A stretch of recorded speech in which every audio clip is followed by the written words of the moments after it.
अस्सलाम वालेकुम students, welcome back. हम अपने लेक्चर को कंटिन्यू करते हैं। I am going to share the screen. Next topic that we are going to study is aggregate supply. जिस वे में हमने एग्रीगेट डिमांड को स्टडी किया है, सेम वे में हम एग्रीगेट सप्लाई को स्टडी करेंगे and different shapes of aggregate supply curve, that is in the short run and long run.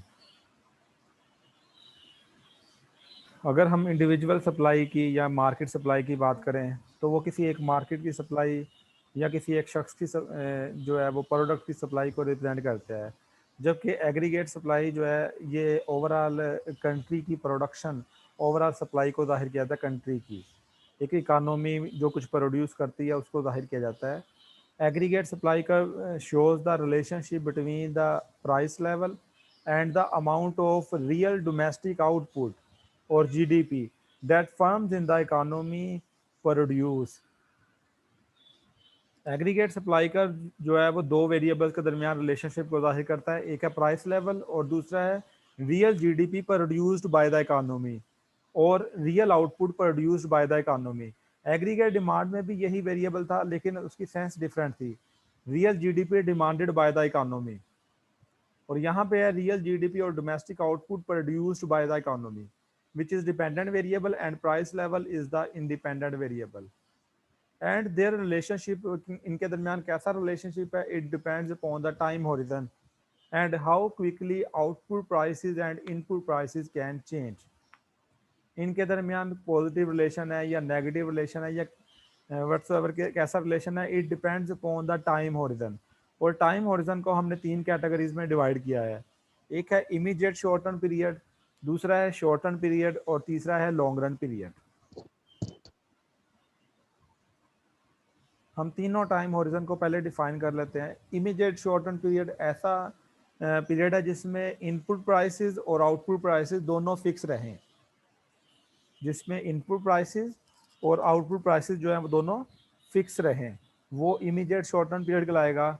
जबकि शॉर्ट टर्म पीरियड ऐसा पीरियड है जिसमें इनपुट प्राइसेस तो फिक्स हों लेकिन आउटपुट प्राइसेस कैन वेरी, लेकिन आउटपुट प्राइसेस जो है वो चेंज हो सके, उसको हम शॉर्ट टर्म पीरियड बोलेंगे। जबकि लॉन्ग रन ऐसा पीरियड है जिसमें इनपुट प्राइसेस और आउटपुट प्राइसेस जो हैं वो दोनों चेंज हो सके। लॉन्ग रन ऐसा पीरियड है जिसमें इनपुट प्राइसेस और आउटपुट प्राइसेस दोनों चेंज हो सके। First one is aggregate supply curve in the immediate short run period. Depending on the type of firm, the immediate short run can last anywhere from a few days to few months. It lasts as long as both input prices and output prices are fixed. इस period का कोई भी time period fix नहीं है, few days से few months तक रह सकता है। ये तब तक रहता है जब तक input prices output prices fix रहें। जैसे ही चेंज हो समझ ले कि इमीडिएट शॉर्ट रन पीरियड जो है वो खत्म हो गया है। और input prices output prices fix रहती क्यों है? The reason is that input prices are fixed in both immediate short run period and short run period by contractual agreements, क्योंकि उन्होंने अपने एम्प्लॉयज के साथ एग्रीमेंट्स किए होते हैं। ऐसा तो नहीं होता कि हर महीने हर डेली जो है वो सैलरी या वेज चेंज होती रहे, ऐसा कभी भी नहीं होता। और इसी तरह जहाँ से वो रॉ मटेरियल परचेज कर रहे होते हैं वहाँ उनके साथ भी एग्रीमेंट होता है, शॉर्ट टर्म एग्रीमेंट। तो ऐसा नहीं होता कि वो भी डेली प्राइस चेंज करते रहे। तो जब, क्योंकि हमारे एक फर्म का जो मेजर प्रपोर्शन होता है वो वेजेस और सैलरीज और इस तरह जो आप कह लें रॉ मटेरियल की प्राइस पे बेस करता है। तो जब ये फिक्स रहता है तो इसलिए जो है वो prices short immediate short run period में फिक्स रहती हैं। In particular 75% of the average firms cost are wages and salaries, and these are almost always fixed by labor contracts for months or years at a time. As a result, they are usually fixed for a much longer duration than output prices, which can begin to change within a few days or a few months depending upon the type of firm. दोबारा बता देता हूँ यहाँ पे क्या points है। पहला point कि इमीडिएट शॉर्ट टर्म पीरियड जो है ये फ्यू डेज फ्यू मंथ तक हो सकता है, कोई टाइम पीरियड फिक्स नहीं है। सेकंड पॉइंट, ये तब तक रहता है जब तक इनपुट आउटपुट प्राइसेस फिक्स रहें। थर्ड पॉइंट के इनपुट आउटपुट प्राइसेस फिक्स रहती क्यों है? Due to short term agreements with the employees or with the firms where raw material is purchased. This is a immediate short term aggregate supply curve which is horizontal slope. क्योंकि input prices output prices immediate short term period में fix रहती हैं, तो फिर overall price level भी जो है वो फिक्स रहता है।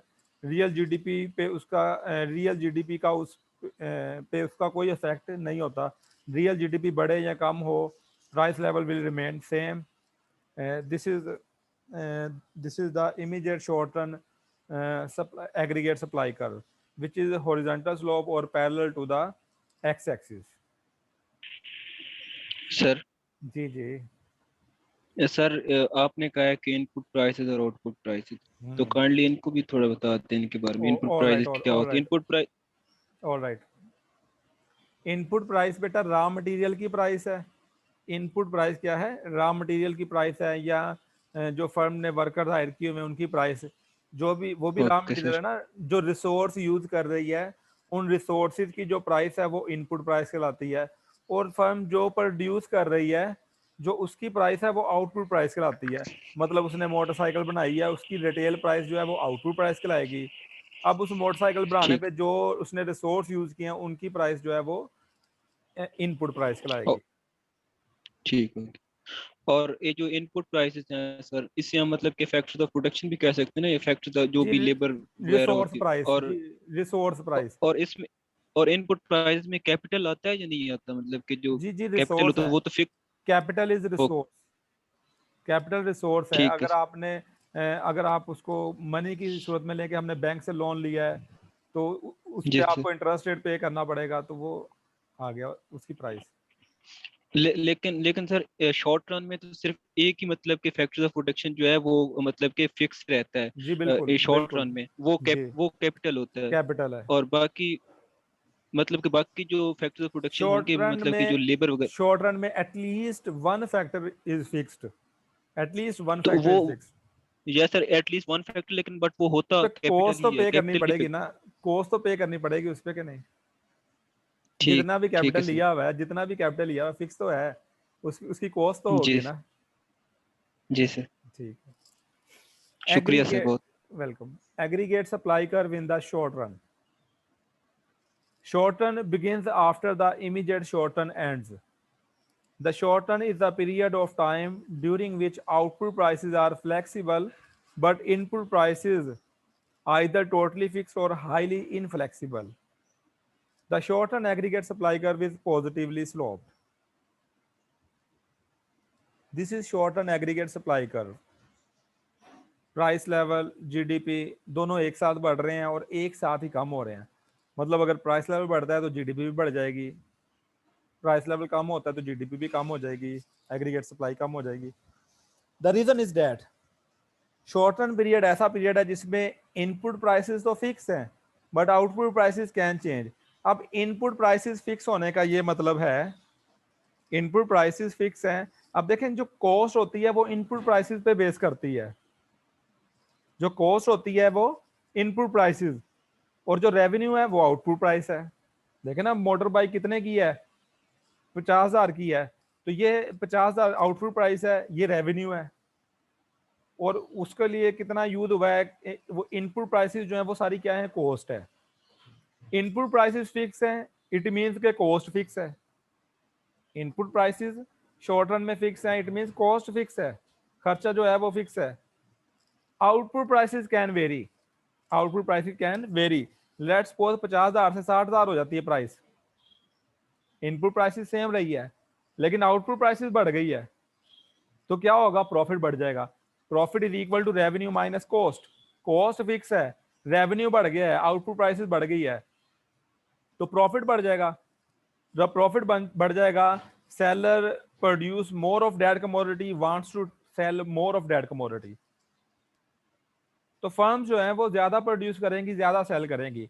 प्राइस लेवल बढ़ने से फर्म्स ज्यादा प्रोड्यूस करेंगी, ज्यादा सेल करेंगी। दैट्स वाई प्राइस लेवल और जीडीपी में जो है वो पॉजिटिव रिलेशनशिप है। इसके वाइस वर्सा को भी मैं एक्सप्लेन कर सकता हूँ कि जैसे प्राइस लेवल कम होता है, अब कॉस्ट तो सेम थी, कॉस्ट सेम है क्योंकि इनपुट प्राइस सेम है। मोटर बाइक 50,000 से 40,000 की हो जाती है, कॉस्ट तो उतनी की उतनी ही है, तो क्या होगा, प्रॉफिट कम हो जाएगा। जब प्रॉफिट कम हो जाएगा, प्रोडक्शन कम करेंगे, कम गुड्स एंड सर्विसेज सेल करेंगे, तो प्राइस कम होने से जो है एग्रीगेट सप्लाई भी कम हो जाएगी। So that's why there is a positive relationship between price level and real GDP produced by the economy in the short run. Clear है बेटा पॉइंट? Yes sir. यहाँ तक किसी कोई क्वेश्चन है तो कर सकते हैं। Next is aggregate supply curve in the long run. In macroeconomics, the long run is the time horizon over which both input prices as well as output prices are flexible. It begins after the short run ends. जैसे ही short run period end हो, ये start हो जाता है, time period कोई fix नहीं है। मतलब जैसे ही आउटपुट प्राइसेस चेंज हो, इनपुट तो पहले चेंज हो, सॉरी आउटपुट प्राइसेस तो पहले चेंज हो रही हैं, जैसे ही इनपुट प्राइस चेंज हो आप समझ लें कि ये लॉन्ग रन पीरियड स्टार्ट हो गया है। इसमें इनपुट प्राइसेस और आउटपुट प्राइसेस दोनों चेंज हो सकती हैं। Depending on the type of firm and industry, it may be from a couple of weeks to several years in the future. But for the economy as a whole, it is a time horizon over which all output and input prices, including wage rates, are fully flexible. The long run aggregate supply curve is vertical sloped. The vertical curve means that in the long run, the economy will produce the full employment output level, no matter what the price level is. This is the long run aggregate supply curve, which is vertical slope. Price level is on the y-axis and real GDP on the x-axis. आप देख सकते हैं। हम long run में कहते हैं, long run में ये अज्यूम करते हैं कि long run is a period in which all the resources are fully utilised by the economy. Long run ऐसा पीरियड है जिसमें तमाम रिसोर्सेज इकोनॉमी में फुली यूटिलाइज हो जाते हैं। Actual GDP is equal to the potential GDP, means economy is producing according to its potential. Economy अपनी potential के मुताबिक प्रोड्यूस कर रही होती है। So price level is no more related with the aggregate supply curve in the long run. ये नहीं है कि आउटपुट फिक्स हो गई है लॉन्ग रन में, ऐसा नहीं है। ये आउटपुट बढ़ भी सकती है, ये राइट साइड पे आ जाएगा, कम भी हो सकती है, लेफ्ट पे चल जाएगा। रिसोर्सेज फुली यूटिलाइज हुए हैं, but is no more related with the price level in the long run. So it is vertical slope. Aggregate supply curve is vertical slope in the long run. अगर हम overall aggregate supply curve की बात करें तो उसकी जो diagram बनेगी, आप कर्सर की मूवमेंट को देखिएगा, स्टार्ट में हॉरिजॉन्टल स्लोप होगा, फिर पॉजिटिव स्लोप हो जाएगा और फिर वर्टिकल हो जाएगा। ये कर्व बनेगा ओवरऑल एग्रीगेट सप्लाई कर्व का। स्टार्ट में horizontal slope, then positive slope and then vertical slope हो जाएगा ओवरऑल अगर सप्लाई कर्व की हम डायग्राम बनाएं तो। The source of today's lecture is the book of economics by McConnell, Brue and Flynn, 18th edition, chapter 29, aggregate demand and aggregate supply। यहाँ तक किसी का कोई क्वेश्चन है तो you are free to ask.